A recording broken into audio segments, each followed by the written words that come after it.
جوڵانی تۆڵەی ڕۆژانی زیندان لە عێراقیەکان دەکاتەوە. شەڕ لە بەردەرگای عێراقە. ئەو پیاوەی ڕۆژانێک لە بەغداد زیندانی کرا. دوای گرتنە دەستی دەسەڵات دەیەوێت تۆڵەی خۆی بکاتەوە، بۆیە تەرسی لە دڵی عێراقیەکان دروست کردووە. 15 ڕۆژە دۆخی ڕۆژاوای کوردستان و سووریا لەو پەڕی ئاڵۆزیدایە. لە ڕۆژانی سەرەتایی ئاڵۆزیەکاندا موقتەدا سەدر دووجار هۆشداریدا، پەیوەندیشی بە بەرپرسە ئەمنیەکانەوە کردووە و هۆشداری پێداون لەبارەی مەترسیەکانی دۆخی یاسایشی عێراقەوە.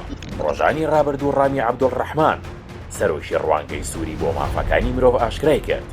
ئەمریکا داوای کردووە هەسەدە شەڕی گروپە چەکدارەکانی عێراق بکات، بەڵام هەسەدە ئەو داوای ڕەت کردوتەوە.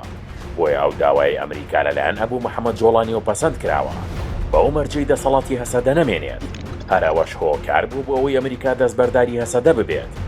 لەگەڵ پێشڕەوەکانی سوپای سووریای عەرەبی بۆ ناوچەکانی نزیک لە عێراق، سەرباز و هێزی ئەمنی زۆری عێراقی لەسەر سنوورەکان جێگیر کران.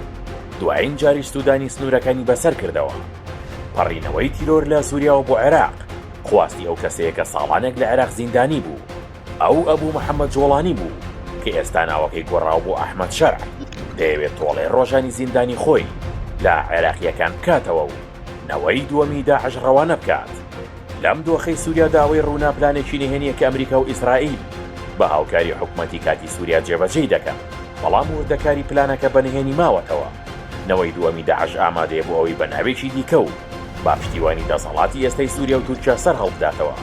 ئەمریکا و ئیسرائیلیش دەیانەوێت بەڕێی ئەم جیلانوەی تیرۆر دەستی ئێران لە عێراق ببڕن، بەڵام ئەم سیناریۆیە سەرکەوتوو دەبێت یان ئێران و دۆستەکانی دژە پلانەکەیان سەر دەکەوێت